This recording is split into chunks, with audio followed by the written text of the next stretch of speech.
লঙ্কা premier লিগে গল মার্বেলসের হয়ে খেলছেন সাকিব আল হাসান।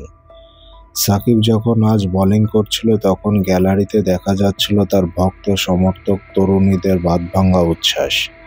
সাকিবও দেখে বিষয়টা খুব আনন্দিত হয়েছেন।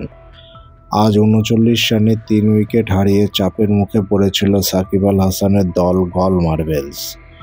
তবে লঙ্কা টি-10 লিগের প্রথম ম্যাচে মাঠে নেমে গল মার্বেলসের জয়ে অবদান রাখলেন সাকিব আল হাসান।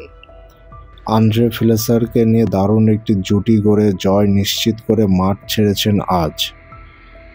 সাকিব বোলিং করেছে ১ ওভার, রান দিয়েছে ৬০টি, ৮ বল মোকাবেলা করে ২০ রান করেছে। এর মধ্যে ৪-এর মার ছিল ১টি এবং ছক্কা ছিল ২টি। বল হাতে সেভাবে অবদান না রাখতে পারলেও ব্যাট হাতে দলের জন্য অবদান রেখেছেন সাকিব আল হাসান। দর্শক, খেলার নিউজ সবার আগে পেতে আর স্পোর্টস অফিসিয়াল চ্যানেলের সাথে থাকুন সবসময়।